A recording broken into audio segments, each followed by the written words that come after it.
এ নওজওয়ানেরা, আল্লাহ নবী বসে আছে, এমন সময় একজন মানুষ চলে এলো।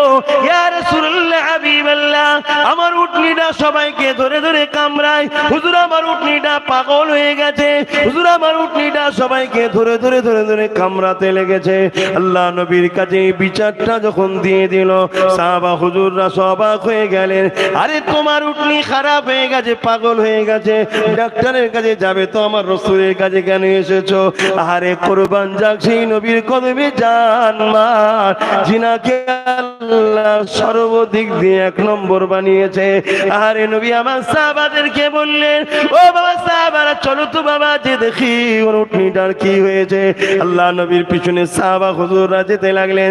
সাহাবা হুজুররা বলতে লাগলেন, কি যেন না হয়ে যায়, কেন উটনিটা পাগল হয়ে গেছে। ওই সময় সাহাবারা গিয়ে দেখতে লেগেছে, ওই উটনিটা মানুষকে তাড়িয়ে তাড়িয়ে ধরে ধরে কামড়াতে লেগেছে, মানুষের পিছনে ছুটতে লেগেছে। এই দিকে মানুষকে তাড়িয়ে তাড়িয়ে যাচ্ছে, নবী পাক এই দিক দিয়ে তখন যাচ্ছে, অর্থাৎ উটনির পিছন দিকে এখন রাসূল রয়েছে। হঠাৎ করে উটনি যখন ওই দিকের মানুষকে অনেকটা তাড়ানো হয়েছে, এবারে যে এই দিকে মুখটা ঘুরিয়েছে, আমার দয়ার নবী নূর নবী আমিনাল্লাহ আব্দুল্লাহ দোলাল আগিয়ে আগিয়ে যখন উটনির দিকে যায়, সাহাবারা বলতে লাগে, ইয়া রাসূলুল্লাহ, হাবিবাল্লাহ, হুজুর কামড়ে নেবে। আল্লাহ নবী বলেছিলেন, উটনি আমি মুহাম্মদকে চেনে। আল্লাহ নবী যখন আগিয়ে আগিয়ে যায়, ও যখন ঘুরে যান, নবীর সঙ্গে একবার চোখে চোখে হয়ে গেছে, ছুটে এসে আমার নবীর কদমে মাথা নত করে দেয়। আরো জোরে বলুন সুবহান। একটা খ্যাপা উটনিও রাসূলকে চেনে, মানুষ হয়ে চিনতে পারছেন নবীকে, কি সমস্যা। এই যুবক আমার বলে যায়, বোন আমার বলে যায়, মা আমার, আব্বা আমার, বাপের মাপ আছে। মুস্তাফার জুতা মুবারক নিয়ে কেউ যদি বেয়াদবি করে, ও বেঈমান হয়ে যাবে, ওর মাপ নাই। আপনি মনে করছেন জুতা না রে বন্ধু, জুতা নয়। যেমন কাঠ দরজায় লাগলে লাথি লেগে লেগে ভেঙে যায়, আর কোরআনে লাগেনি, কিন্তু রেল দোকানে রয়েছে, এখনো কোরআনে লাগেনি, কোরআনের জন্য তৈরি হয়েছে। ওর স্থান তোমার ঠোঁটে হয়ে যায়, বুকে হয়ে যায়, কেন? কোরআন তো এখনো লাগে না রে। লাগে না তো কি হয়েছে, একে কোরআনের জন্যই বানানো হয়েছে। মনে রেখে দিও, ঠিক তেমনি মুস্তাফা জানে রহমতের জুতা তিনার কদমে লেগে যাওয়ার জন্য ওই জুতা তখন মুবারক হয়ে যায়, পাক হয়ে যায়। এই যুবক শুনে রেখে দাও, আল্লাহ নবীর শান মর্যাদা এত, মদিনার যেটা নবী যেটাকে পছন্দ করে তার উপরে আঘাত দিলেই নবীকে আঘাত দেওয়া হবে। তাই আমার রাসূল জানিয়ে দিলেন, খবরদার। আমার নবী সাহাবারাও জানিয়ে দিলেন, খবরদার, শরীফুন নসবকে আঘাত দেবে না, কষ্ট দেবে না। শরীফুন নসব কারা? নবীর বংশধর, সাহাবাদের বংশধর। কেননা নবীর বংশধরকে আঘাত দিলে নবী পাক কষ্ট পাবে, নবীকে কষ্ট দিলে আল্লাহ নারাজ হয়ে যাবে। সাহাবাদের বংশধরকে আঘাত দেবে না। কেন দেবে না? সাহাবা হুজুররা কষ্ট পাবে, সাহাবারা কষ্ট পেলে নবী কষ্ট পাবে, নবী কষ্ট পেলে আল্লাহ না। এই জন্য মুফতি আজম মেজর হুজুর পীর কেবলা তিনি ওই হাদিসটা তিনার কিতাবের মধ্যে স্থান দিয়েছে। বাবারা, ভালো লাগে না দূরে সরে যাও, আঘাত দেওয়ার চেষ্টা করো না।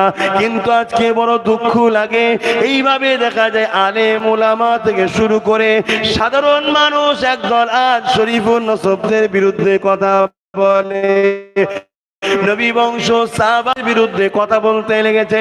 বড় দুঃখের বিষয়, এ গরম কিন্তু ভালো নয়, গরমের জন্যই কিন্তু ইবলিস শয়তান হয়েছে। কেননা অহংকারটা ছিল ইবলিসের গরমের জন্য। আর ইবলিস তো আদম নবীকে বাহানা বানিয়েছিল। ইবলিসের তো মূল টার্গেট ছিল মুহাম্মদ রাসূলের নূরকে অস্বীকার করা। কেননা ফেরেশতাদের জিজ্ঞাসা করা হয়েছিল, তোমরা কেন সিজদা করলে? ফেরেশতা বলল, আমরা আদমের বাসারিয়াদের ভেতর দিয়ে একটা নূর দেখেছিলাম, ওই নূরের আশিক হয়ে দিবানা হয়ে গিয়েছিলাম। ইবলিস কিন্তু বাহানা দেখিয়েছিল বাসার মাটি মাটি মাটি, কিন্তু ভেতরে নূরে মুহাম্মদ যে ছিল আদমের সিনাতে রাখা ছিল, ওটাকে অস্বীকার করেছিল। এ যুবকেরা, এ নবী জন্যই যদি ভুল করা হতো, আল্লাহর হুকুম অমান্য করার জন্য যদি কাফের বলা হতো, এখানে হাজারো ছেলে রয়েছে আজকে জোহরের নামাজ অনেকে পড়ে নেই, আল্লাহর হুকুম অমান্য করেছে, এদেরকে তো কাফের বলা হচ্ছে না, এদেরকে কাবিরা গুনাহগার বলা হয়, তওবা করলে আল্লাহ মাফ করে দিতে পারে। এখানে হাকিকাতটা কি? এখানে হাকিকাত হলো আদম নবী সামনে আর বাতিনিতে রিসালাতকে অস্বীকার করেছিল। তাই আজকে বলে দিয়ে যায়, আমার নবী পাককে চেনেন, নবী পাককে মহব্বত করে ভালোবাসেন, প্রিয়ার করে। আল্লাহ আমার নবীকে এত সম্মান এত মাকাম দিয়েছে, আমার নবীর মর্তবা এত দিয়েছে। নবী পাকের একটা গোলাম একদিন রাস্তা দিয়ে যাচ্ছিল, এক গভীর জঙ্গলের মধ্যে গিয়ে রাস্তাটা ভুলে গেল। এমন সময় একটা বাঘ খাবার জন্য আসতে লেগেছে। এমন সময় দেখা যায় গোলামটা বলতে লেগেছে, তোমাকে যদি আল্লাহ আমার জন্য খাদ্য করে রাখে, অর্থাৎ আমাকে যদি আল্লাহ তোমার জন্য খাদ্য করে রাখে, তুমি আমাকে খেয়ে নাও, তবে মনে রেখে দিও আমি একজন মুহাম্মদ রাসূলের খাদেম গোলাম। এই কথাটা বলার সাথে সাথে যেমন পুষা বিড়াল মনিফের গা খসে, ওই বাঘটা মানুষটার গা শুধু খসলো তা নয়, লেজ দিয়ে তার হাতে এমন করে পাক দিয়ে যেন রাস্তা যেমন হাত ধরে দেখিয়ে দেয়, সে তোর হাত ধরে দেখাবার তার ব্যবস্থা নাই, লেজ দিয়ে তার হাতে জড়িয়ে টেনে টেনে টেনে তাকে জঙ্গল থেকে বাইরে বার করিয়ে রাস্তা দেখিয়ে দেয়।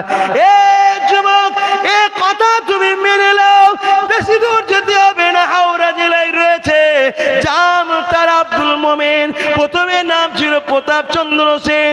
দাদা হুজুরের হাতে হাত দিলেন, ইমানের কালেমা পড়ে নিলেন, এক আল্লাহকে আল্লাহ বলে মেনে নিলেন, নবীকে রাসূল বলে মেনে নিলেন। মুজাদ্দিদ জামান তিনাকে বললেন, যাও বাবা জঙ্গলে গিয়ে এক আল্লাহ দাসত্ব করো বাবা।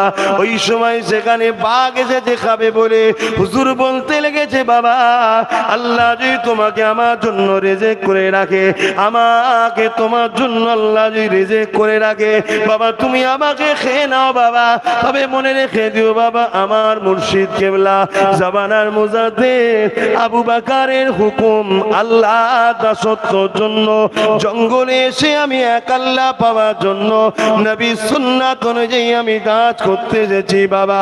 এই কথা যখনই বললে সঙ্গে সঙ্গে কিতাবের মধ্যে লেখা রয়েছে, পড়ে নাও, ওই বাঘটা পোষা বিড়ালের নাই, হুজুরের গায়ের কাছে গা ঘেঁষিয়ে বসে যা।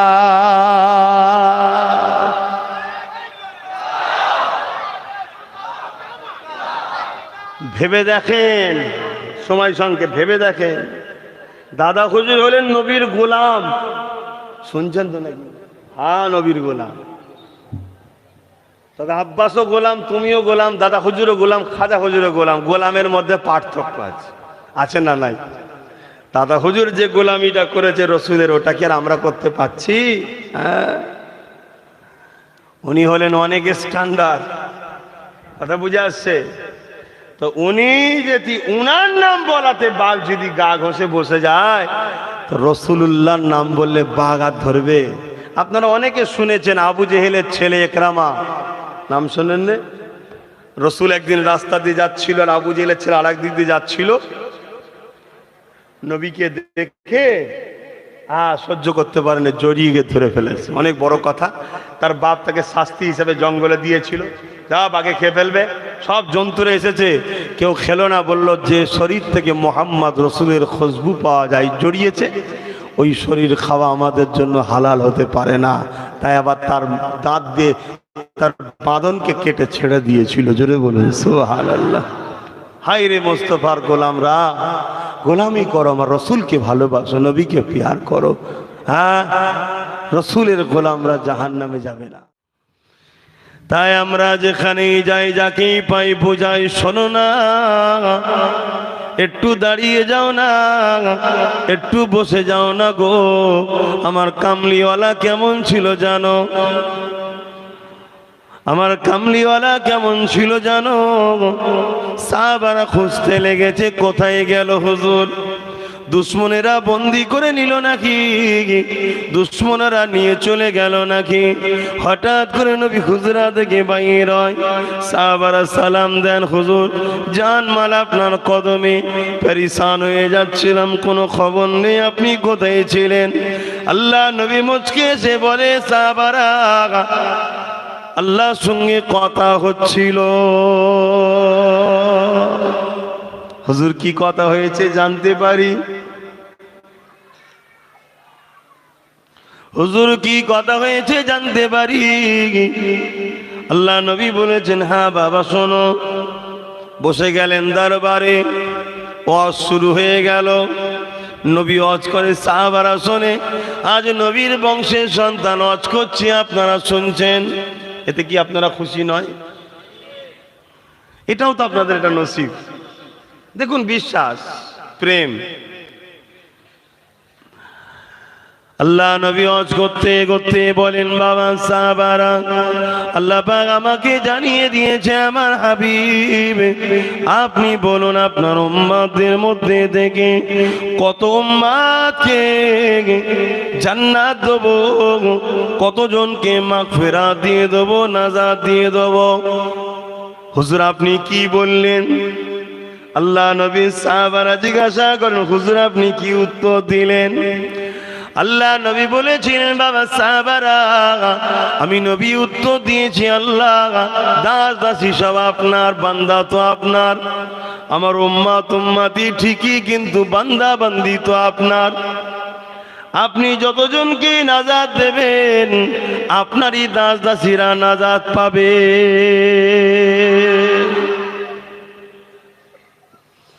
এ বাবা সাহাবারা, আল্লাহ পাক খুশি হয়ে গেলেন, খুশি হয়ে যে আবার জিজ্ঞাসা করলেন, হাবিব তুমি বলো কতজনকে নাজাত দেবো।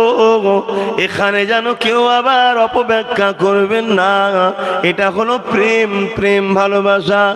আল্লাহ কারো মুখাপেক্ষী নয়, আল্লাহ আমার রাসূলুল্লাহর মুখাপেক্ষী নয়, এটা আকীদা ঠিকই, কিন্তু এটা প্রেমের ব্যাপার। আল্লাহ ভালোবাসে, ভালোবাসার বান্দাকে, রসুলকে, দোস্তকে যখন কোনো কথা বলে, বীজখানে তোমাকে আমাকে দূর হয়ে ঢুকে প্রেমের তার কাটা ঠিক নয়। এত ভোল্টেজ মুখ পুড়ে জাহান্নামে যেতে হবে, শুনছেন তো নাকি?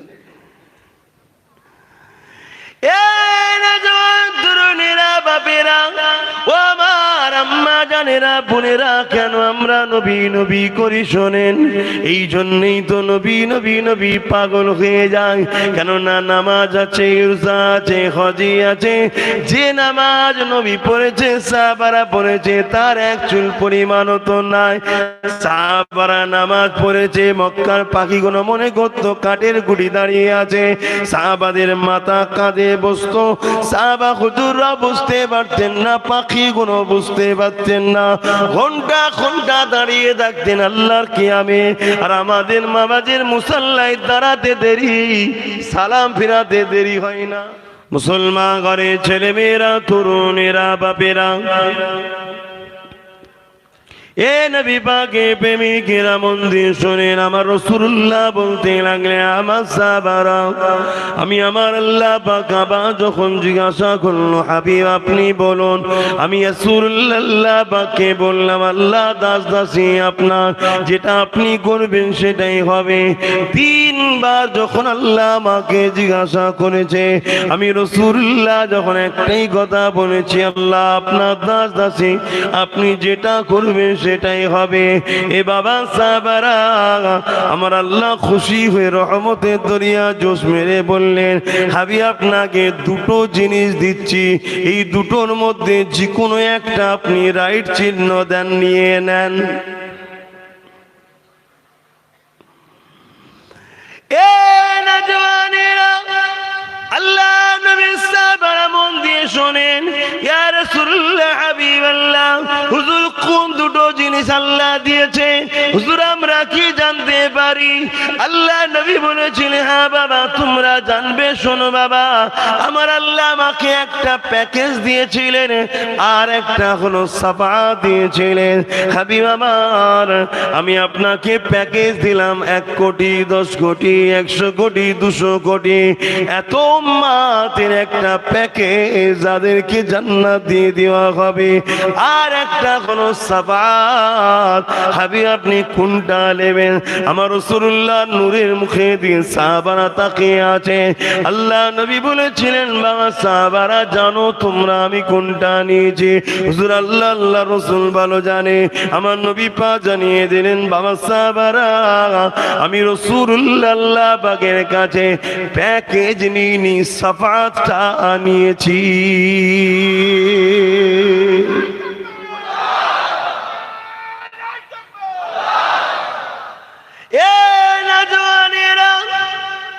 সময় দুনিয়া জমিনে আমাদের চলে যাচ্ছে আস্তে আস্তে।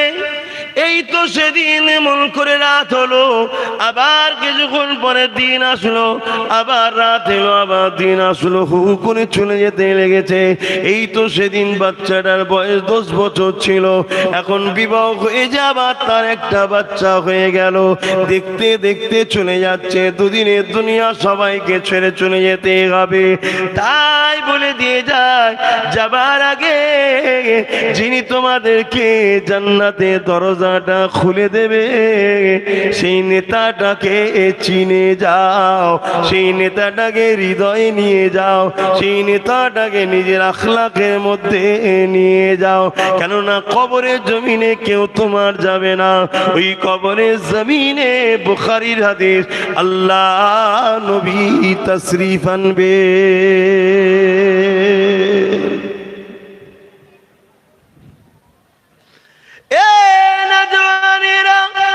নামাজ অবশ্যই পড়তে হবে, কোনোভাবে আমাদের ছাড় নাই।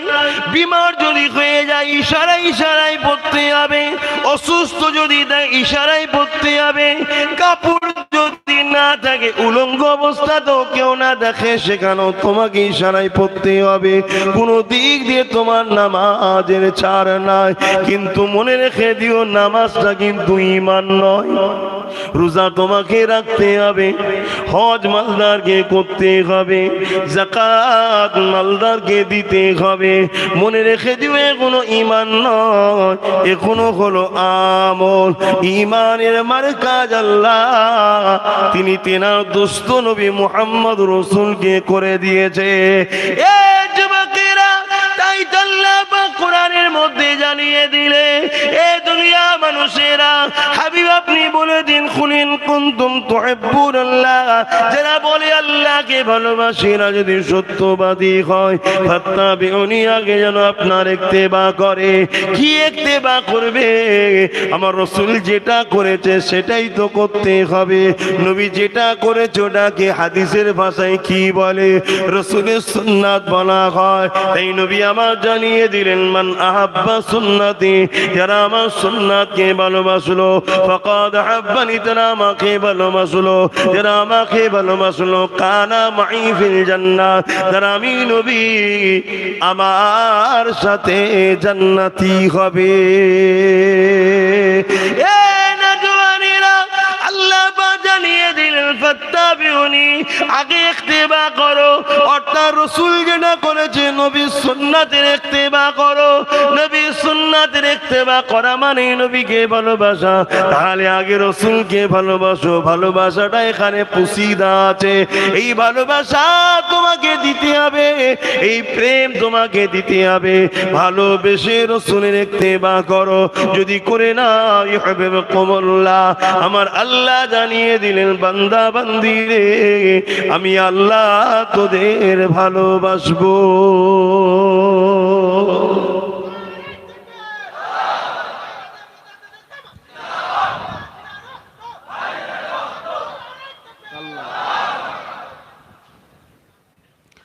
সাহাবা হুজুররা জানতে চাইলেন, ইয়া রাসূলুল্লাহ, হাবিবাল্লাহ, হুজুর আপনি শাফাআত না নিলেন, দোয়াটা কেমন, প্যাকেজটা কেন নিলেন না? ইয়া রাসূলুল্লাহ, আপনি যদি প্যাকেজটা নিয়ে নিতেন আমরা সাহাবার তো বাদ পড়তাম না। আল্লাহ নবী বলেছেন বাবা সাহাবারা যদি আমি প্যাকেজ নিয়ে নিতাম কাল কিয়ামতের ময়দানে এমন করে আমি এমন করে প্যাকেজ করতে এনে গেছি যদি 100 কোটি নিতাম 100 কোটির পরে একটা আর হতো না, 200 কোটি নিতাম 200 কোটি একটা কিন্তু হতো না। এই যুবকেরা দুনিয়াদারি করতে গিয়ে তুমি দুনিয়ার মায়াজালে জড়িয়ে গিয়ে তুমি তোমার রাসূলকে ভুলে যেও না গো, তুমি তোমার নেতাকে ভুলে যেও না গো।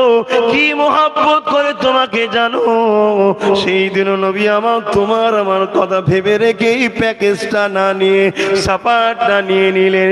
যদি নবী প্যাকেজটা নিয়ে নিত, নবী পাকের প্যাকেজের মধ্যে তার ভালোবাসার মানুষরা তো এন্ট্রি হয়ে যেত, কিন্তু তোমার আমার কথা ভেবে নবী প্যাকেজ নেয়নি, নবী আমার নিয়েছে সাপাত। কেন নিয়েছি বাবা সাহাবারা শোনো, এমন সময়তে আমি রাসূলুল্লাহ কিয়ামতের দিনে জান্নাতের দিকে যদি প্যাকেজ নিয়ে নিতাম, প্যাকেজের কোটা যখন পূরণ হয়ে যেত, আমি রাসূল যখন জান্নাতের দিকে চলে যেতে লাগতাম, এমন সময় একজন উম্মত যদি এসে বলতো ইয়া রাসূলুল্লাহ হুজুর আপনি আমাকে আজকে বাঁচান, হুজুর আপনি আমার জন্য একটু সুপারিশটা করেন, হুজুর আপনি আমার জন্য একটু বলে দেন।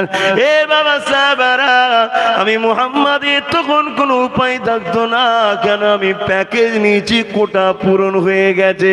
আর সাফাত এই জন্য নিলাম, সাফাতের কোনো লিমিটেড নেই, আমি যতক্ষণ চাইতে থাকবো ততক্ষণ আমার আল্লাহ আমার উম্মত উম্মতিদের নাজাত দিতে থাকবে। আরো জোরে বলুন সুবহান। আজকে আমি ওই ইমানদারদের ঘরে নিয়ে বসে আমার নবী পাকের আলোচনা সংক্ষেপে করতে লেগেছি। আমার নবী পাকের প্রশংসা বলে শেষ করা যাবে না। তাম জীবনটা যে নবী আমার তোমার আমার জন্য কেঁদেছে, সেই নবীকে ভুলে দূরে থাকি কেমন করে? এত পাষাণ দিলটা হয় কি করে? আজ মদিনার জমিনে যিনি তোমার আমার জন্য কাঁদতেছে, সেই নবী পাককে ভুলে থাকি কি করে? সেই নবী থেকে মুখ ফিরিয়ে দূরে থাকি কি করে? সেই নবীর আলোচনা না শুনে দূরে থাকি কি করে? সেই নবীর আলোচনা না করে কি করে ওয়াজ করতে পারি? যুবকেরা, তরুণীরা, আব্বারা, এ নবী পাকের প্রেমিকেরা, কোরআনকে কোরআনে মেনে নিয়েছি, নবী পাকের জবানের উপরে বিশ্বাস করে, হাদিসকে হাদিস বলে মেনে নিয়েছি, নবী পাকের জবানের উপরে বিশ্বাস করে। ফেরেশতা আছে জীবনে দেখিনি, নবী পাকের জবানের বিশ্বাসে মেনে নিয়েছি। জান্নাত আছে জীবনে দেখিনি, নবী পাকের জবানের উপরে বিশ্বাস করে মেনে নিয়েছি। হুর আছে জীবনে দেখিনি, নবীর জবানের উপরে বিশ্বাস করে মেনে নিয়েছি। আখিরাত বলে জায়গা আছে, সেখানে বিচার হবে, কিয়ামত হবে, এমন করে হিসাব নিকাশ হবে, দাড়ি পাল্লা আছে, মিজান আছে, পুলসুরাত আছে, কিছুই দেখিনি। আমার রাসূলুল্লাহ জবানের কথাই বিশ্বাস করে মেনে নিয়েছি। আল্লাহু আকবার আছে, বেশাক আছে, জীবনে দেখিনি, জীবনে অনুভব করতে পারিনি, ছুঁতেও পারিনি, শুকতেও পারিনি। জ্ঞান গবেষণা দ্বারা গবেষণা করে কিভাবে কেমন কোন জিনিসই বুঝতে পারিনি, তথাপি আল্লাহ আমার মালিক মেনে নিয়েছি, মুস্তাফার জবানকে বিশ্বাস করে মেনে নিয়েছি। তাই তো আল্লাহ আমাদেরকে শিক্ষা দিচ্ছে হাবিবের কদর কত, হাবিবের সম্মান কত।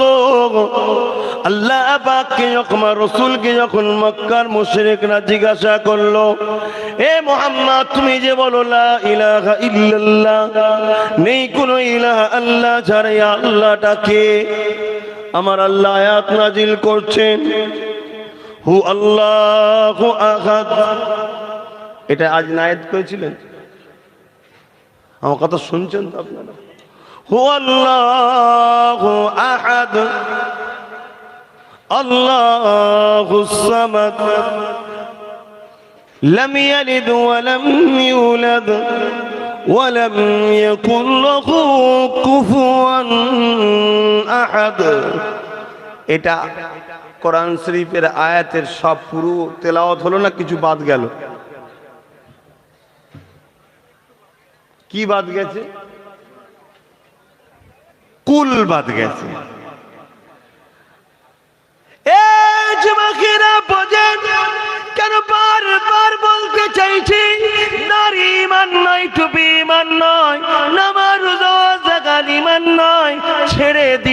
চলবে না, করতে হবে আল্লাহর হুকুম। ঈমানটা হলো নবীকে চেনা, নবীর আদব, নবীর প্রেম। তাই নবী নবী নবী নবী বারবার বলি। কেন বলি শুনে রেখে দাও। আল্লাহ পাক কোরআনের মধ্যে সূরা ইখলাসের মধ্যে কি বলছে দেখো।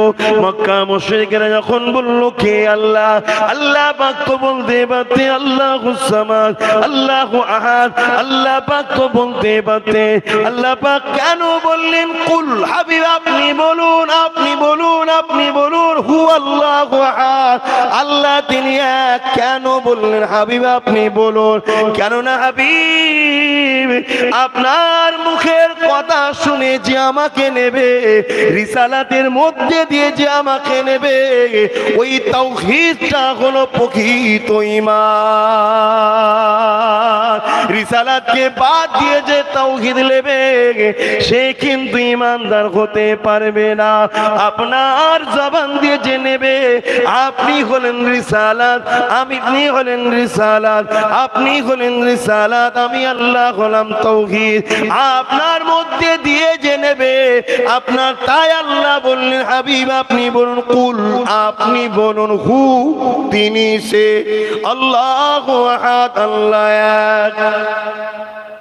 বুঝতে পারছেন আল্লাহ নবীর মাকাম কত? কি কথায় আলোচনায় অসুবিধা হচ্ছে? ধরতে পারছেন তো নাকি? আজ কিছু সমাজে কিছু নয়, স্রোতের মতো মানুষ রসুলকে আমাদের মতো সাধারণ মনে করে বেঈমান হয়ে যাচ্ছে। সব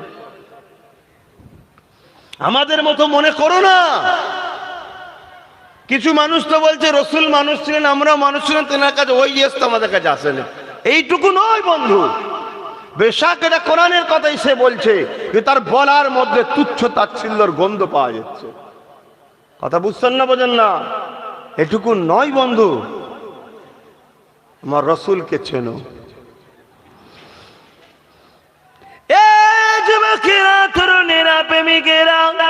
আল্লাহ নবী ছাড়া নাজাত নাই। কিয়ামতের দিনে যে সবাই নফসি নফসি করবে, মাথার এক ব্যক্তি একাত উপরে আল্লাহ পাক সূর্যকে নামিয়ে দেবে, সূর্যের 12 গুণ তাপ বেড়ে যাবে। ওই দিন কি হবে উপায়, যেদিন মাথার গুণ লাগতে গলে গলে পড়বে, কেউ কথা বলবে না। মুসা নবীও নফসি নফসি করবে, ঈসা নবীও নফসি নফসি করবে।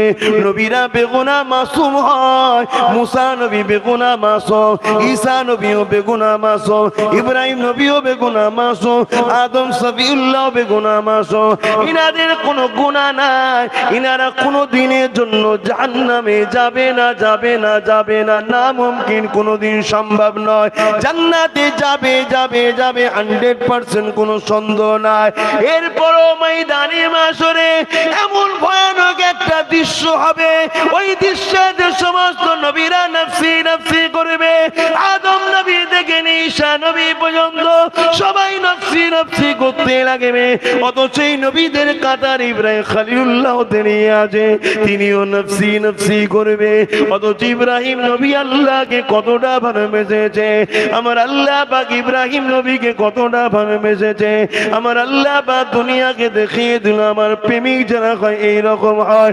আগুনে তো নমরুদ ফেলতে লেগেছে, চরকির উপরে চাপিয়ে দেওয়া হয়েছে, টান মেরে ছুঁড়ে ফেলে দেওয়া হবে। কেননা এত আগুনের শিখা উঠেছে, এত তাপ চতুর্দিকে আগুনের বেড়ে গেছে, কেউ কাছে যেতে পারছে না।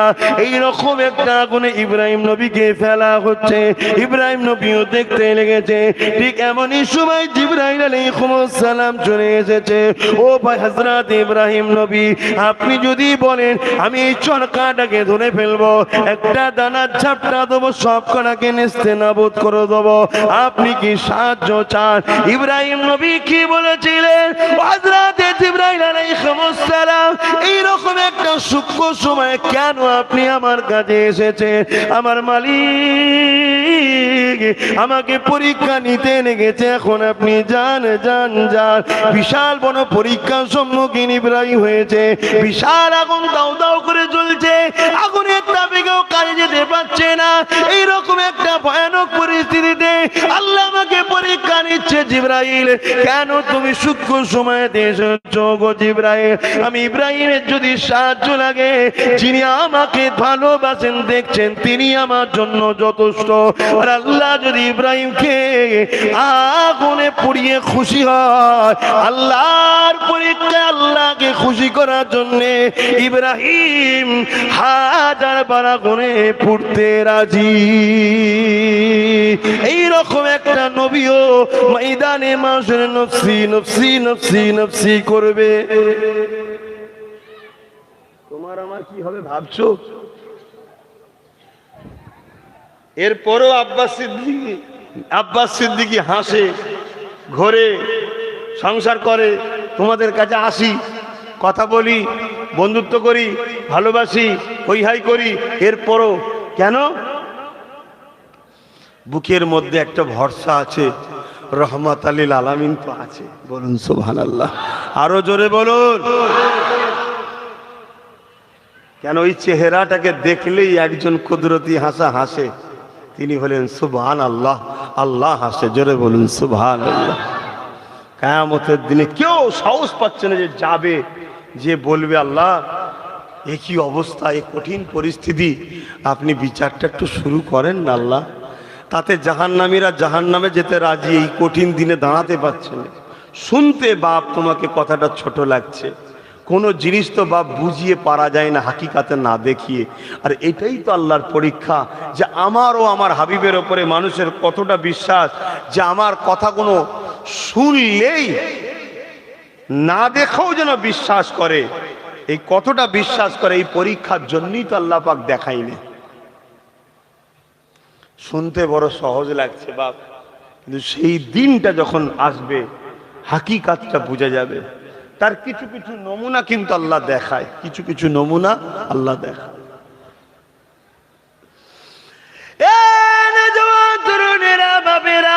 দুনিয়ার লোভ লালসাতে আখিরাতকে হারিয়ে ফেলো না গো।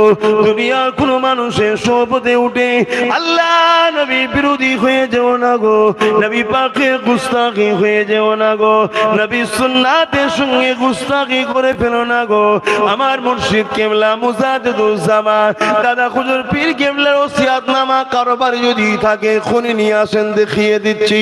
দাদা হুজুর ওসিয়াতনামার মধ্যে লিখেছে টুপি দাড়ি জুব্বা পাগড়ি এগুলো নিয়ে কেউ যদি তুচ্ছ তাচ্ছিল্য করে সে কাফের হয়ে যাবে। কেন হয়ে যাবে? দাদা হুজুর লিখতে লেগেছে এটা হলো হযরতের পছন্দ, অর্থাৎ আমার নবীর পছন্দ হলো টুপি, আমার নবীর পছন্দ হলো দাড়ি, আমার নবীর পছন্দ হলো জুব্বা, আমার নবীর পছন্দ হলো পাগড়ি। যদি কেউ চাচে ফাঁসে, কিন্তু কেউ যদি দাড়িকে নিয়ে তুচ্ছ তাচ্ছিল্য করে কাফের হয়ে যাবে।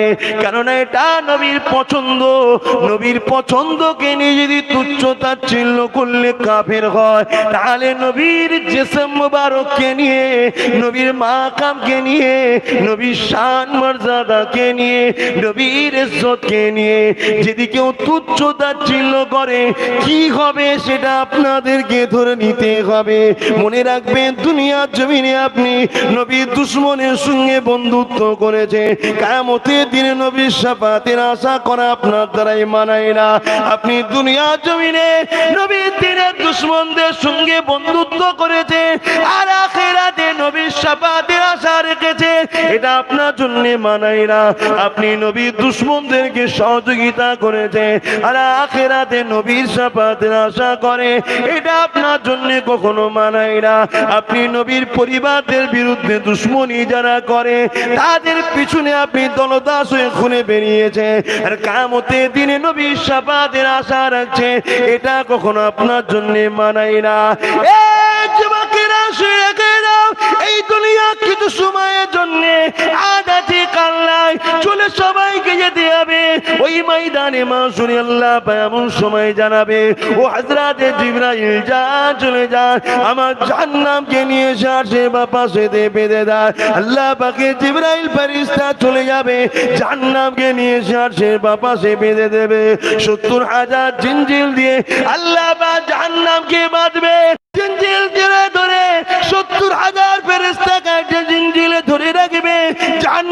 ধরে রাখতে পারবে না। জাহান্নাম লম্বা লম্বা জিভ বার করে গুনাহগারদের ঘরে ধরতে যাবে। এ যুবক দাঁড়িয়ে যাও, এ যুবক বসে যাও, এ যুবক একটু খেয়াল করে শুনে না। এই জিন্দেগি তোমাকে আল্লাহ দিয়েছে শুধুমাত্র হাবিবের পিছনে কুরবানি করার জন্য। এই হাবিবের হায় হ্যাঁ বলা, হাবিবের নাই না বলা, এটাই তো ইল্লা লিয়াবুদুন, আল্লাহ পাকের দাসত্ব হয়ে যাবে।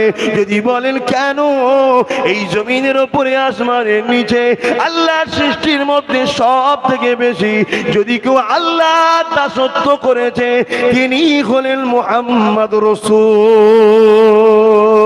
আমার নবী পাকের মতো দ্বিতীয় কেউ আল্লাহকে ভালোবাসতে পারেনি, আমার নবী পাকের মতো দ্বিতীয় কেউ আল্লাহ দাসত্ব করতে পারেনি, আমার নবী পাকের মতো আল্লাহ পাক যেটা অপছন্দ করে তা থেকে দূরে সরে যাওয়া আমার রাসূলের মতো দ্বিতীয় কেউ না। তাই আল্লাহ পাক কোরআন পাকের মধ্যে জানিয়ে দিলে লাকাদ কানা লাকুম ফি রাসূলিল্লাহি উসওয়াতুন হাসানা। এই দুনিয়ার মানুষের আমি আল্লাহ তোমাদের জন্য আমার হাবিবকে মডেল করে পাঠিয়ে দিলাম। এই দুনিয়ার মানুষ তোমাদের উঠা বসা চাল চলন কথাবার্তা নামাজ রোজা হজ যাকাত দান খায়রাত যাই করো না কেন আমার মুহাম্মদ যেভাবে করতে বলেছে বা করেছে এইভাবেই করতে হবে। যেটা রাসূল নিষেধ করে দিয়েছে ওটাকে তোমাদেরকে ছেড়ে দিতে হবে। নবী নবী নবী নবী নবী নবী নবী নবী নবী নবী নবী নবী আল্লাহ তো নিজে বলে দিল তোর জিন্দেগির প্রতিটা নিঃশ্বাসে নিঃশ্বাসে মুহূর্তে মুহূর্তে শুধুমাত্র মুহাম্মদ মডেল থাকবে। মুসলমান ঘরের ছেলে মেয়েরা তরুণেরা এ নবী পাকের প্রেমিকেরা বারবার বলে দিয়ে যান শুয়ে রেখে দাও আল্লাহ পাক আমাদের খালিক ও মালিক, তিনি আমাদেরকে সুন্দর করে বানিয়েছেন, দুনিয়া জমিনে পাঠিয়ে দিয়েছে। সব কিছু আল্লাহ যা করেছে সব কিছুর মূল মারকাজ আল্লাহ নবী পাককে উদ্দেশ্য করে করেছে। হাবিবকে সেন্টার বানিয়েছে, রাসূলের জন্য আল্লাহ কায়নাত তৈরি করেছেন। এটা আমাদের আহলে সুন্নাত ওয়াল জামাতের আকীদা। এটা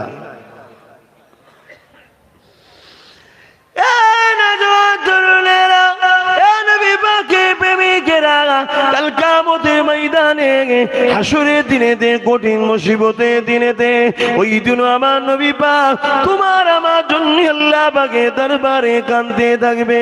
সারা জীবনটা নবী আমার কেঁদেছে।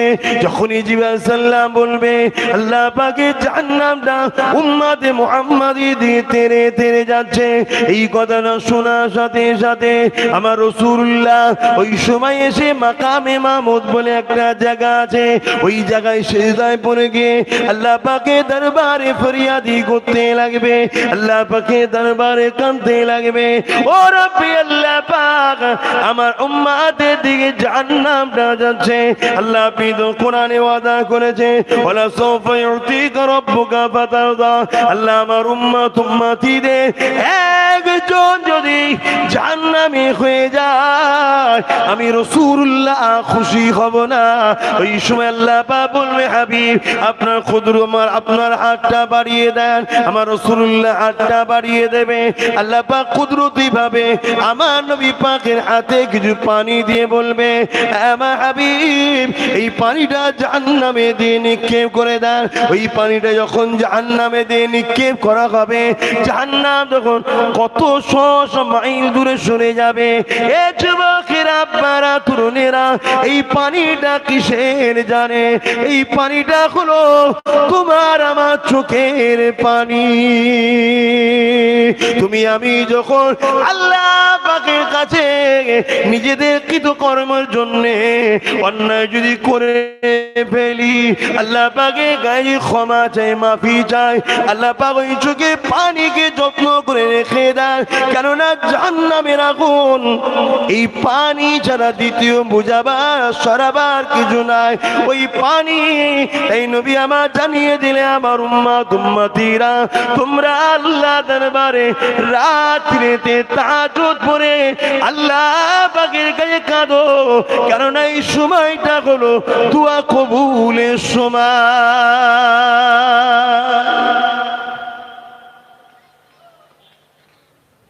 সেই রসুলে পাক সাল্লাল্লাহু আলাইহি ওয়াসাল্লাম আজও রওজা মুবারকে আমাদের জন্য কাঁদছেন। আপনাদের আকীদা কি? এই আকীদাটা আপনাদের আছে তো নাকি, যে রসুল আমার আজও রওজা মুবারকে সশরীরে হায়াতুন নবী কাঁদছে? আকীদাটা আছে না নাই? একটু হাত তুলে দেখান, আছে না নাই? আলহামদুলিল্লাহ। এই আকীদা যাদের নাই তারা হলো গুস্তাকে রসুল, তারা কোনোদিন নাজাত পাবে না। কেন? এটা নবীর শান। এটা অন্য 10টা মানুষ মারা যাওয়ার পর রসুল পাক দুনিয়া থেকে ইন্তেকাল, দুটো এক দেখলে হবে না।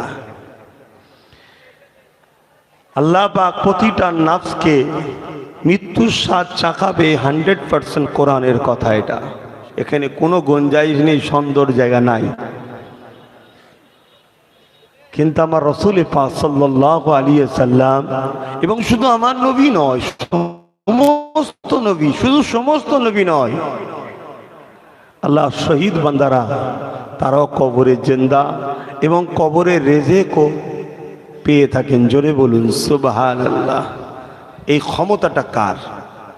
জোরে বলুন আল্লাহর। আল্লাহর ক্ষমতা আছে না নাই? যারা মূলত এটাকে অস্বীকার করে তারা মূলত আল্লাহর পাওয়ারটাকে অস্বীকার করে। মদিনা জমিনে যখন ইজিদ বাহিনী তার সৈন্য দিয়ে মদিনাকে হামলা করিয়েছিল, এজিদের সৈন্যরা মদিনাকে যখন ঘিরে ফেলেছিল, মদিনা নববী শরীফের আযানকে, ইকামত, নামাজকে বন্ধ করে দিয়েছিল। 3 দিন এইভাবে এজিদ বাহিনী সৈন্য দিয়ে মদিনার উপরে হামলা করিয়ে মদিনার নিরীহ মানুষগুলোর উপরে জুলুম অত্যাচার করেছিল। তাদের অত্যাচার থেকে আল্লাহ নবীর পছন্দর মদিনা নববী শরীফটাও রেহাই পায়নি।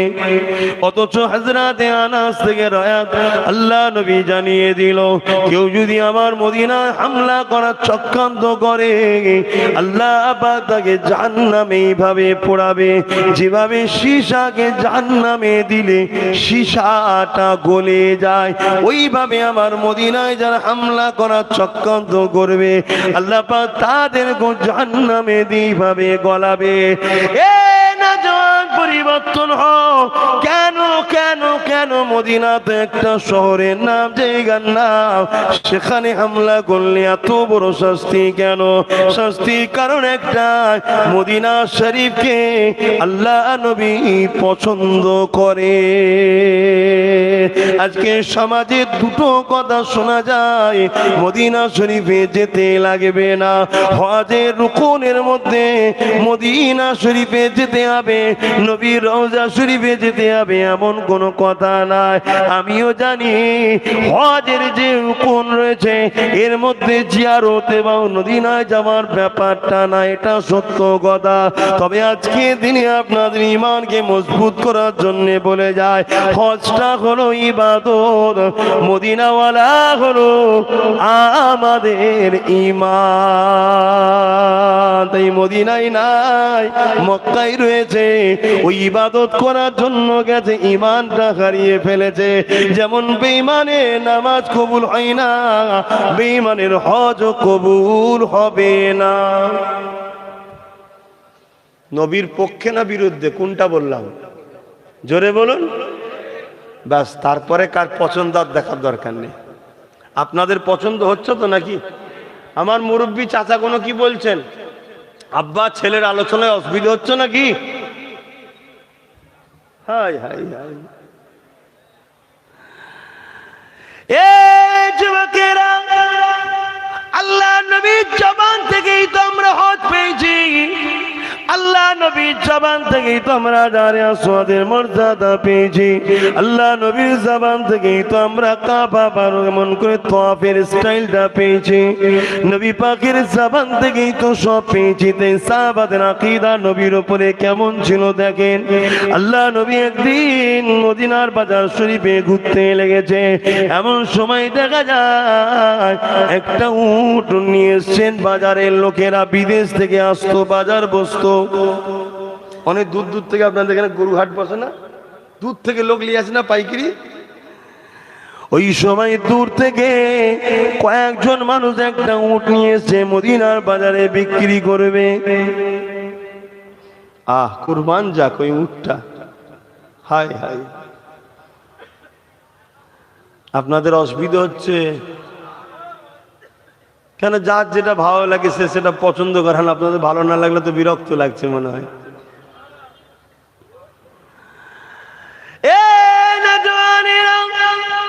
আল্লাহ নবী মদিনার বাজারে গেছে, উটটাকে দেখার পরে আল্লাহ নবীর পছন্দ হয়ে গেছে। হায় রে উট, তোর কপাল কত ভালো, দোনো জানে সুলতান আল্লাহর দোস্ত তোকে পছন্দ করেছে। হায় রে আব্বাস জানে না আল্লাহ রসুল আমাকে পছন্দ করে কি আমি জানি না, আমি তেনাকে ভালোবাসি এটা আমি জানি, আমার প্রেমটা তিনি নিয়েছে কি এটা আমি জানি না, কিন্তু হায় রে উট তোর কপাল কত ভালো, রসুল তোকে পছন্দ করেছে। মদিনার বাজারে নবী পছন্দ হয়ে যাবার পর গিয়ে গিয়ে বলে, ভাই তোমাদের উটটা আমার বড় পছন্দ হয়েছে ভাই, কিন্তু আমি আনরেডি, পকেটে অত অর্থ নাই যেটা তোমার দাম হবে, তবে তুমি যদি রাখো উটটাকে আমি নেব। অনেক বড় কথা।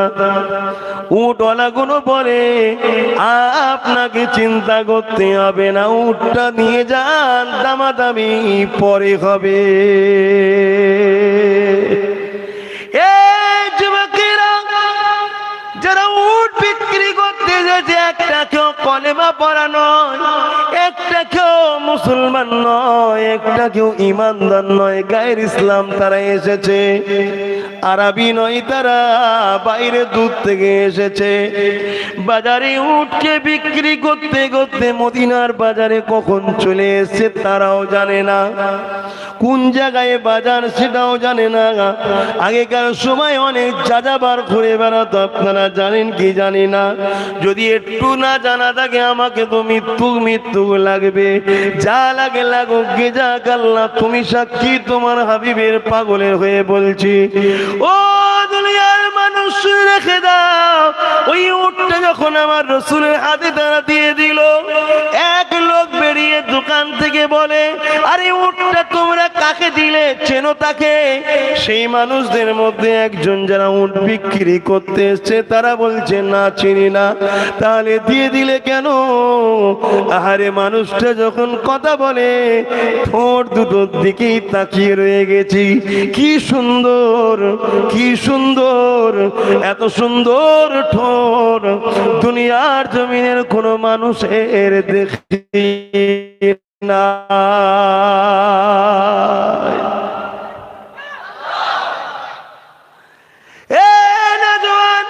আরেকজনকে জিজ্ঞাসা করা হয়, ভাই তুমি কি চেনো? সেও বলছে না আমি চিনি না, আমি তো মানুষটা চোখের দিকে তাকিয়েছিলাম, কি সুন্দর তেনার চোখের সুন্দর গঠন, কি সুন্দর চোখের পাপড়ি, কি সুন্দর চাউনি, যখন একবার করে পালকটা পরে কথা বলতে বলতে ওইটাতে আমি দিবানা হয়ে গিয়েছিলাম। আর একজনকে জিজ্ঞাসা করে তুমি কি চেনো? তিনি বলছেন না, আমি তো তিনার চুলটাই দেখছিলাম। হায় হায় হায় হায়, আজ নবীকে নিয়ে আলোচনা করলে অনেকের অসুবিধা হয়, নবী নিয়ে আলোচনা করবো কেন? হায় হায়,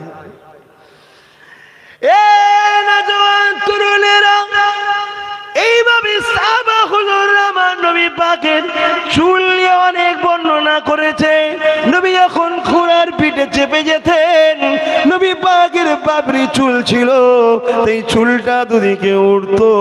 এই চুলের তারিফে সাহাবারা বহুত কিতাব লিখে বহুত বর্ণনা দিয়ে চলে গেছে। এই যুবকের এখন যে বলতেছিলাম এইভাবে তিনিও বলে আমি জানি না। আর একজনকে জিজ্ঞাসা করে তুমি কি বলতে পারো? সে বলছে ভাই আমি অবাক হয়ে একটা জিনিস দেখছিলাম। কি দেখছিলে? ওই মানুষটা যখন কথা বলছিল দুই ঠোঁটের বিচকান দিয়ে দাঁত দেখা যাচ্ছিল, কিন্তু অবাক হচ্ছিলাম ওই দাঁত থেকে একটা নূরের আলো ওই দূরের পাহাড়ে গিয়ে ঝিলিক মেরে পড়ছিল।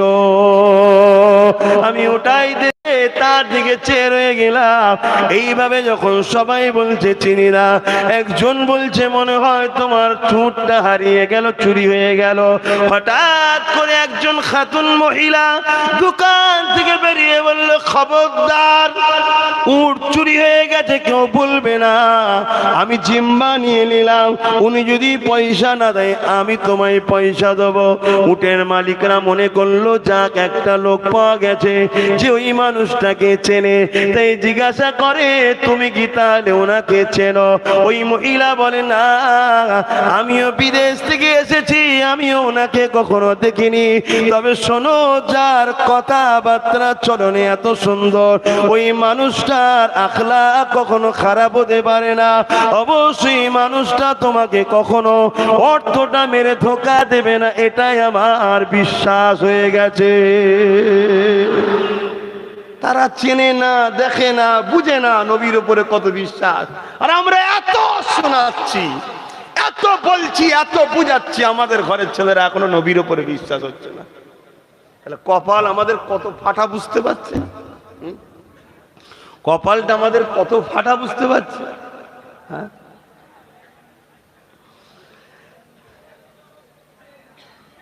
একটু বলি আর 5 মিনিট, 5 মিনিটও নবী নবী বলবো, শুনবেন তো নাকি? যা বলিস বলে রে যা বাবা, দাওয়াত করবি কি আর না করবি কি, আমার কোনো যায় আসে না। কথা বুঝে আসছে? আল্লাহ পাক আমার নবীর উপরে দরুদ পাঠাই না পাঠাই না? নবীর উপরে আল্লাহ দরুদ পাঠায় মানে আল্লাহ কি আল্লাহুম্মা সাল্লি আলা মুহাম্মদ পড়ে নাকি? বলবেন তো পড়ে না। নবীর উপরে আল্লাহ দরুদ পাঠায় মানে কি সব সময় নবীর আলোচনা প্রশংসা আল্লাহ বাড়াতেই থাকে। জোরে বলুন সুবহানাল্লাহ। প্রতিটা সেকেন্ড সেকেন্ড সেকেন্ড একটা সময় আল্লাহ স্থির থাকেন না, মানে স্থির বলতে আলোচনা ছাড়া, নবীর প্রশংসা বাড়ানো ছাড়া একটা সময় নাই যে সময় আল্লাহ নবীর প্রশংসা করে না। সর্বসময় কন্টিনিউ নবীর প্রশংসার আপডেট আল্লাহ করেই যাচ্ছে। জোরে বলুন সুবহানাল্লাহ। বুঝাতে পারছি তো নাকি? না সন্দেহ হচ্ছে? ই কি বলছে বলদিন হুজুর, কোথা আল্লাহ, তিনি মালিক, তিনি আমার নবী সব। এটা প্রেম, এটা প্রেম। এজন্যই তো আমরা রসুলকে এত ভালোবাসি যে আল্লাহ তুমি যাকে ভালোবাসো আমরাও তাকে ভালোবাসি। জোরে বলুন সুবহানাল্লাহ। তোমার মতো করে ভালোবাসতে হয়তো পারিনি আমরা, কারণ তুমি যে ভালোবাসি ভালোবাসাটা আমরা দিতে পারি। তুমি মালিক, তুমি খালেক, আর আমরা একটুতেই সব টেনশন যে কি হবে রে বাবা, এত সম্মান এত বেরিয়ে ফেললো, আব্বাস সিদ্দিকী সব বাড়াবাড়ি করে ফেলছে। যা খুশি ভাবকে যাও। একটা শেষ কথা বলে দিই, রুকু সেজদা একমাত্র আল্লাহর। রুকু সেজদা কার? একমাত্র আল্লাহ। আর দ্বিতীয় অন্তরের মধ্যে রসুলকে রসুল, আল্লাহকে আল্লাহ, অর্থাৎ আল্লাহ নবী নয়, নবী আল্লাহ নয়।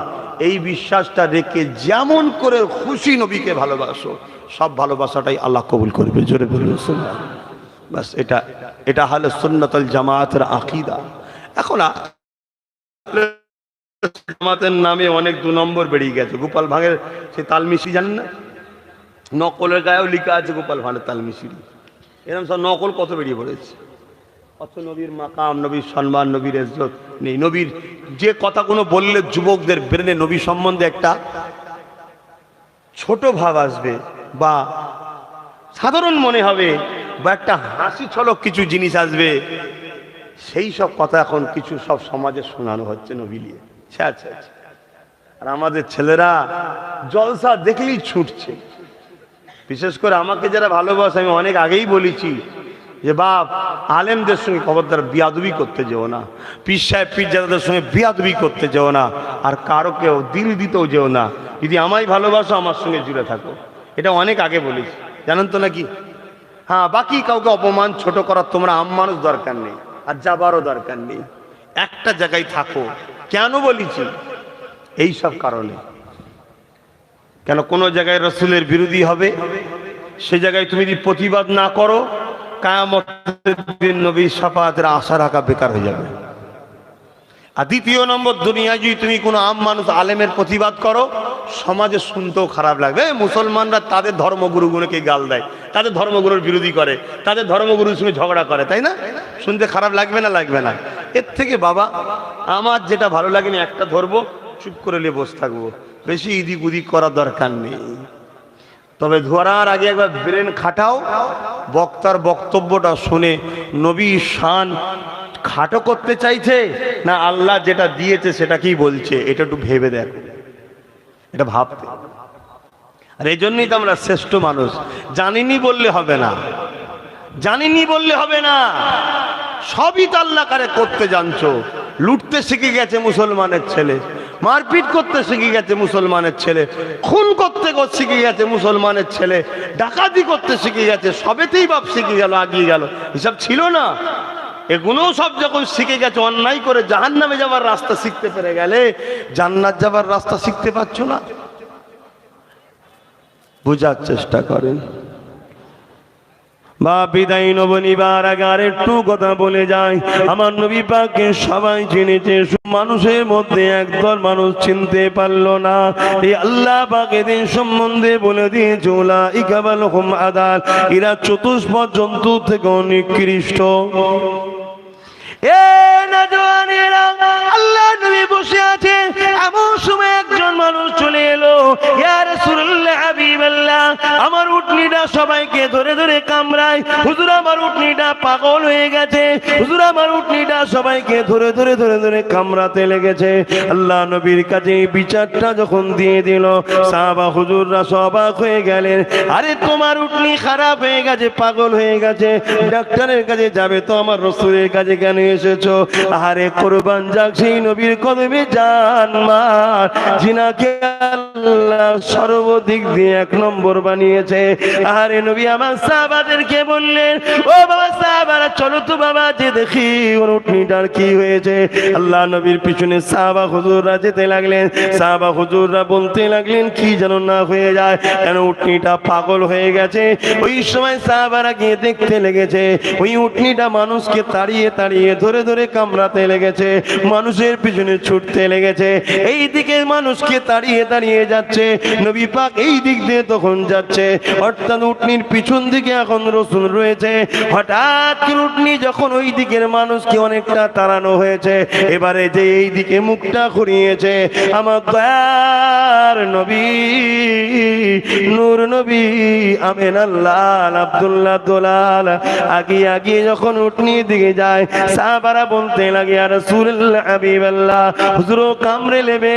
আল্লাহ নবী বলেছিলেন, উটনি আমি মুহাম্মদকে চেনে।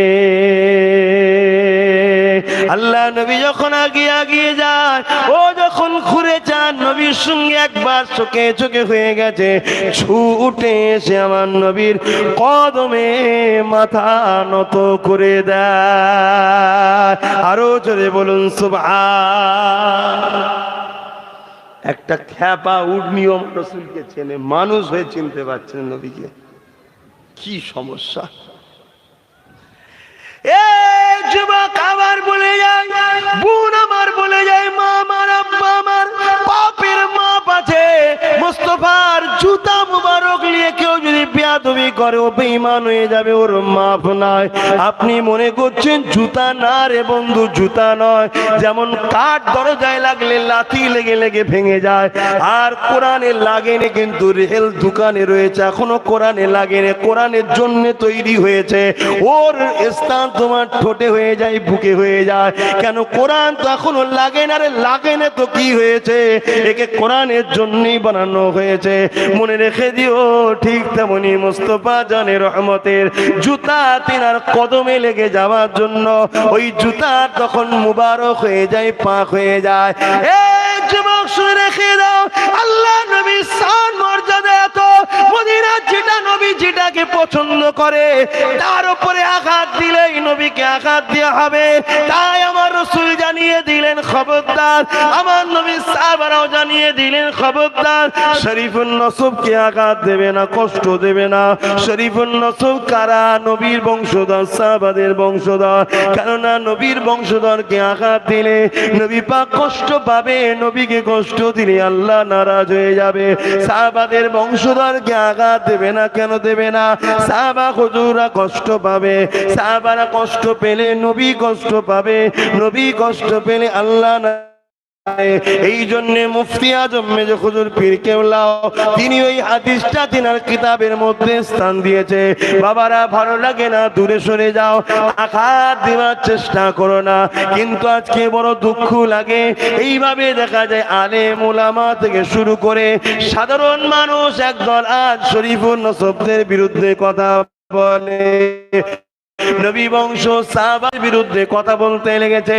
বড় দুঃখের বিষয়, এ গরম কিন্তু ভালো নয়, গরমের জন্যই কিন্তু ইবলিস শয়তান হয়েছে। কেননা অহংকারটা ছিল ইবলিসের গরমের জন্য। আর ইবলিস তো আদম নবীকে বাহানা বানিয়েছিল।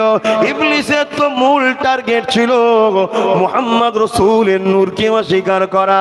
কেননা ফেরেশতাদের জিজ্ঞাসা করা হয়েছিল, তোমরা কেন সিজদা করলে? ফেরেশতা বলল, আমরা আদমের বাসারিয়াদের ভেতর দিয়ে একটা নূর দেখেছিলাম, ওই নূরের আশিক হয়ে দিবানা হয়ে গিয়েছিলাম। ইবলিস কিন্তু বাহানা দেখিয়েছিল বাসার মাটি মাটি মাটি, কিন্তু ভেতরে নূরে মুহাম্মদ যে ছিল আদমের পেছিনাতে রাখা ছিল, ওটাকে অস্বীকার করেছিল। এই যুবকেরা, এই নবী পাকের প্রেমিকেরা, দাসত্বই যদি ভুল করা হতো, আল্লাহর হুকুম অমান্য করার জন্য যদি কাফের বলা হতো, এখানে হাজার ছেলে রয়েছে আজকে জোহরের নামাজ অনেকে পড়ে নেই, আল্লাহর হুকুম অমান্য করেছে, এদেরকে তো কাফের বলা হচ্ছে না, এদেরকে কাবিরা গুনাহগার বলা হয়। তওবা করলে আল্লাহ মাফ করে দিতে পারে। এখানে হাকিকাতটা কি? এখানে হাকিকাত হলো আদম নবী সামনে আর বাতিনিতে রিসালাতকে অস্বীকার করেছিল। এই আজকে বলে দিয়ে যায়, আমার নবী পাককে চেনেন, নবী পাককে মহব্বত করে ভালোবাসেন, পিয়ার করে। আল্লাহ আমার নবীকে এত সম্মান, এত মাকাম দিয়েছে, আমার নবীর মর্তবা এত দিয়েছে। নবী পাকের একটা গোলাম একদিন রাস্তা দিয়ে যাচ্ছিল, এক গভীর জঙ্গলের মধ্যে গিয়ে রাস্তাটা ভুলে গেল। এমন সময় একটা বাঘ খাবার জন্য আসতে লেগেছে। এমন সময় দেখা যায় গোলামটা বলতে লেগেছে, তোমাকে যদি আল্লাহ আমার জন্য খাদ্য করে রাখে, অর্থাৎ আমাকে যদি আল্লাহ তোমার জন্য খাদ্য করে রাখে, তুমি আমাকে খেয়ে নাও, তবে মনে রেখে দিও আমি একজন মুহাম্মদ রাসূলের খাদেম গোলাম। এই কথাটা বলার সাথে সাথে যেমন পুষা বিড়াল মনিফের গা খসে, ওই বাঘটা মানুষটার গা শুধু খসলো তা নয়, লেজ দিয়ে তার হাতে এমন করে পাক দিয়ে যেন রাস্তা যেমন হাত ধরে দেখিয়ে দেয়, সে তোর হাত ধরে দেখাবার তার ব্যবস্থা নাই, লেজ দিয়ে তার হাতে জড়িয়ে টেনে টেনে টেনে তাকে জঙ্গল থেকে বাইরে পার করিয়ে রাস্তা দেখিয়ে দেয়। এ যুবক, এ কথা তুমি মেনে নাও, বেশি দূর যেতে হবে না, হাওড়া জেলায় রয়েছে জাম তার আব্দুল মোমেন। প্রথমে নাম ছিল প্রতাপ চন্দ্র সেন। দাদা হুজুরের হাতে হাত দিলেন, ইমানে কলেমা পড়ে নিলেন, এক আল্লাহকে আল্লাহ বলে মেনে মেনে নিলেন, নবীকে রসুল বলে মেনে নিলেন। মুজাহিদ জামান তিনাকে বললেন, যা বাবা জঙ্গলে গিয়ে এক আল্লাহ দাসত্ব করো বাবা। ওই সময় সেখানে বাঘ এসেছে খাবে বলে হুজুর বলতে লেগেছে, বাবা আল্লাহ যদি তোমাকে আমার জন্য রিজিক করে রাখে, আমাকে তোমার জন্য আল্লাহ যদি রিজিক করে রাখে, বাবা তুমি আমাকে খেয়ে নাও বাবা। তবে মনে রেখে দিও বাবা, আমার মুর্শিদ কেবলা জামানার মুজাদ্দিদ আবু বকরের হুকুম, আল্লাহ দাসত্বর জন্য জঙ্গলে এসে আমি এক আল্লাহ পাওয়ার জন্য নবী সুন্নাত অনুযায়ী আমি কাজ করতে এসেছি বাবা। এই কথা যখনই বললেন, সঙ্গে সঙ্গে কিতাবের মধ্যে লেখা রয়েছে, পড়ে নাও, ওই বাঘটা পোষা বিড়ালের নাই, হুজুরের গায়ের কাছে গা ঘেঁষিয়ে বসে যা।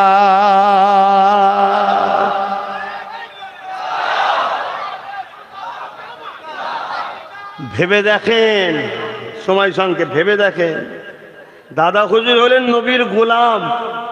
শুনছেন তো নাকি? হ্যাঁ, নবীর গোলাম। দাদা আব্বাসও গোলাম, তুমিও গোলাম, দাদা হুজুরও গোলাম, খাজা হুজুরও গোলাম। গোলামের মধ্যে পার্থক্য আছে না নাই? দাদা হুজুর যে গোলামিটা করেছে রসুলের, ওটা কি আর আমরা করতে পারছি? হ্যাঁ, উনি হলেন অনেক স্ট্যান্ডার্ড। কথা বুঝে আসছে তো? উনি যদি উনার নাম বলাতে বাঘ যদি গা ঘষে বসে যায়, তো রসুলুল্লাহর নাম বললে বাঘ আর ধরবে? আপনারা অনেকে শুনেছেন আবু জেহেলের ছেলে একরামা, নাম শোনেন না?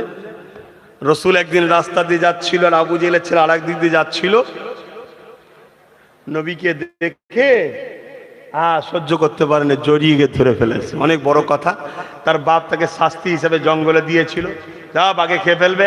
সব জন্তুরা এসেছে, কেউ খেলো না, বলল যে শরীর থেকে মোহাম্মদ রসুলের খুশবু পাওয়া যায়, জড়িয়েছে, ওই শরীর খাওয়া আমাদের জন্য হালাল হতে পারে না।